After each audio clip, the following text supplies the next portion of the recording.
Hello, everybody. How are you? It's Sunday. I hope you had a great day. And it was beautiful out. I went and sat in the park for a couple of hours, went for a long walk. That's why I have hat head, because I had to have a hat on because I got a big sunburn on the top of my head doing outside graduation the other day. I kind of forgot. But I think it'll be okay. So we're here, me and this one who was just like going crazy, and then I turn the camera on and she pretends to be like all calm and like, yeah. But I love her. All right, here is story time. This book is called Scribble Stones, and it is written and illustrated by Diane Alber. I have no idea what this is about. So we're gonna find out together. I did not preview this one. So, exciting. All right. This story is about one happy stone who was gray and round and rarely alone. He lived with the others all stacked in a pile and waited calmly with a large, friendly smile.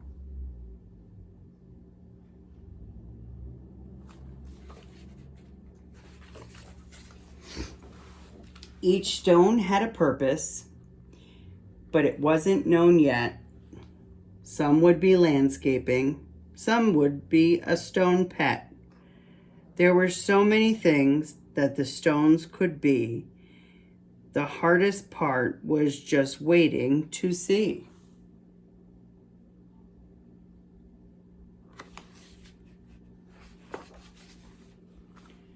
Stone knew that his purpose would brighten someone's day. He just wasn't sure how or in what kind of way. He imagined the things that he might soon become as he watched all the stones get picked one by one.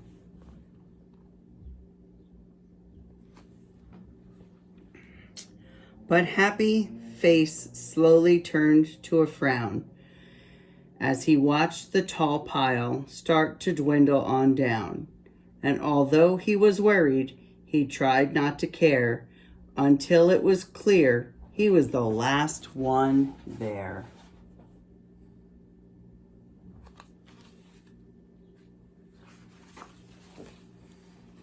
Then it finally happened. Stone was quickly picked up. He was placed on a desk next to a very large cup.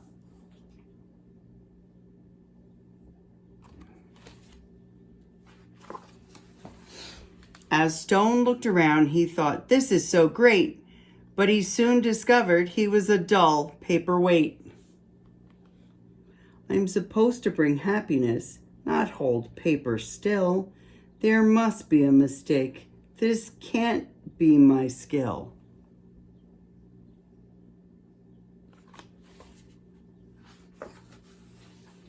Then all of a sudden, a splatter flew high, and then some bright scribbles came wiggling by.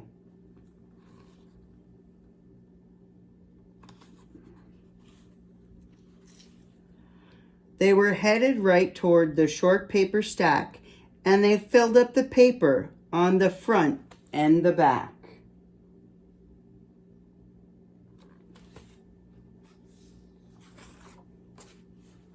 They were all making art. It was happening so fast. Some feared that the paper would simply not last.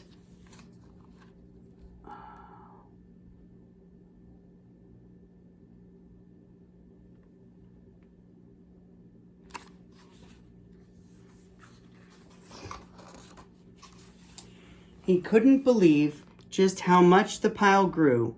Then he heard a small cry from the fun splatter crew. "We knew that this pile was getting too tall. There's no more paper. We have used it all." The scribbles all cried.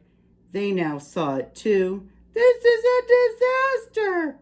Oh, what will we do?"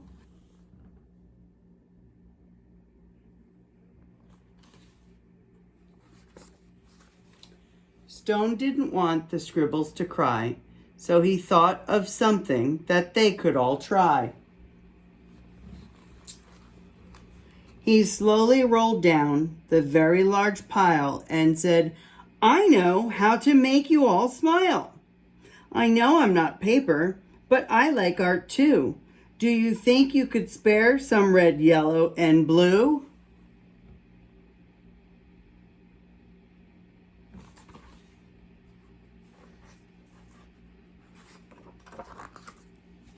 They loved the idea and could not wait to start.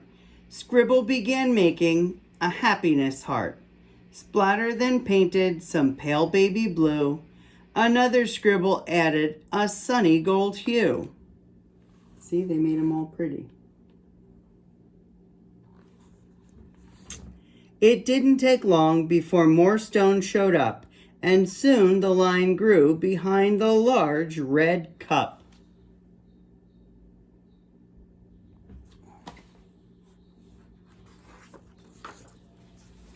To Stone's surprise, he was picked up once more. He had never heard of this happening before.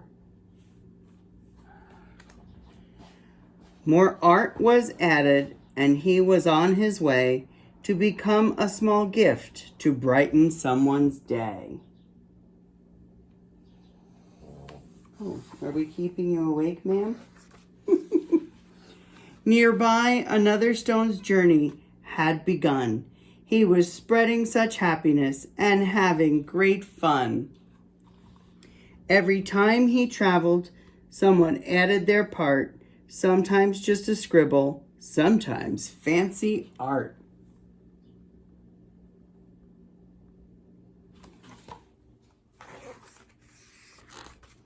With each new layer, there was a story to share, and soon Scribble Stones were seen everywhere.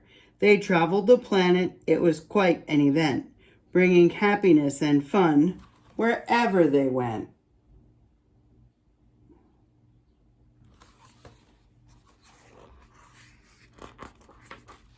Now thousands of stone inspire creativity each day, all because of a paperweight with a will and a way.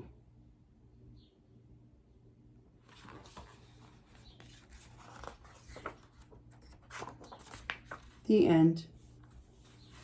Oh, in the back of this book, if you have this book or if you get this book, it tells you how to make your own Scribble Stones. Cool. All right. I hope that you have a great rest of your night. And I love you and I miss you. See you tomorrow.